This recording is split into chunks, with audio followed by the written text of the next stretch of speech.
thinking about a magazine, but I've always wanted a platform to start important LGBT conversations.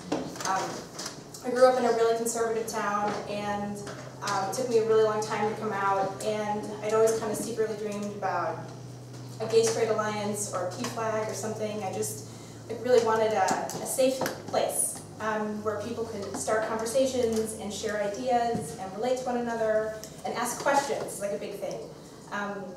And that is what Tour magazine is. And this first issue is full of stories about queers and non-queers living in 2012, and people were talking or writing about what it's like to be gay, or what it's like to be accused of being gay, or about having gay family members, or just about what it's like to enjoy the company of gay people. Like I said, there are actually stacks of the magazine around the room. Feel free to pick up a copy. I also learned how to use InDesign just to make this magazine, so it's really close to my heart. It was a lot of hours on my computer. And from the beginning, it's been incredibly important that Tour is both accessible and available to whoever wants to read it and whoever needs to read it. So this first copy is free. The first issue is free. We're going to try to distribute it around the city as best we can. And then moving forward, it's a quarterly magazine, so starting with the January issue, there'll be a free PDF, full PDF available on the website. And then we have at least one place where we'll be selling them.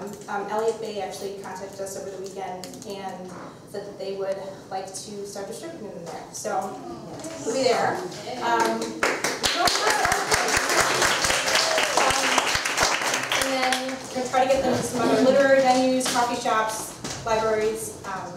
Just actually kind of want to take over a little bit. I had this great vision this morning of like getting onto a bus next week, and like everybody sitting there is actually reading copies.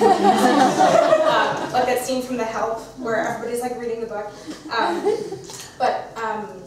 In the editor's note, I talk about this a little bit, but having a quarterly magazine is actually just the beginning for Tour. We're hoping to start a community center, hopefully like next year-ish, to have a physical space where people can share stories and ideas and ask questions. We wanted to have writing classes, author readings, open mics, lectures. We want to have free counseling services to individuals and families. We want a cafe, a big library of LGBT resources. We want to start a podcast so that people just have as many opportunities as possible to have a voice and to be able to tell their story. And so stay tuned for all those things.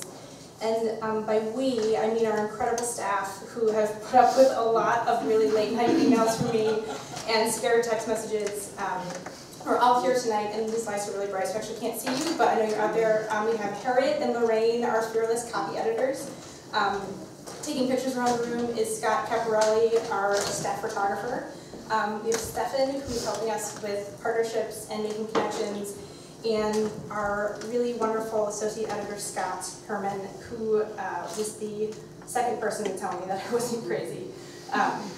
He's been on board since I was like, I don't know, I'm starting a literary magazine now.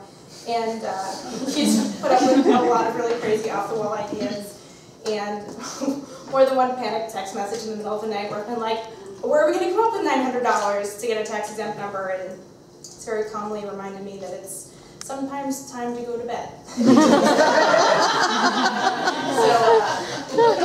And I'm going to very quickly deflect the embarrassment from Scott to my mom, who's videotaping in the corner. She flew all the way out from Michigan to be my date at this big gay party. And she was the one who told me I was crazy, but like in a really nice way.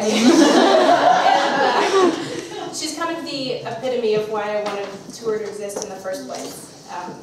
Both my parents are really religious, and I think they originally didn't know what to do when I said that I was gay, and like me, they didn't have a place where they could go and talk and ask questions about the LGBT community, and so much has happened since then. She actually wrote a really beautiful essay for this first issue that I'm going to read later on. So you should totally go say hi to her when she's not videotaping. And I couldn't have done any of this without her love and support, and she also bought me this tie. So, so I'm going to give everybody like a kind of a quick rundown of what's going to happen. We are going to start with a group of readings, and all the writers you're going to hear from tonight have their pieces in the first issue. And afterwards, we're going to pull the winning tickets for the raffle prizes, which Brian described, and they're really awesome. We'll have a little bit of time after the reading, before we start the dance party, to do raffle prizes. And there's food back there. I want you to eat a lot of food. And drinks at the bar. Please tip your bartender, because we're talking, and he's really awesome. And tips. And then like around 9-ish, the incredible DJ Rez is going to start the biggest and best big gay dance party ever. So folks, this is our magazine.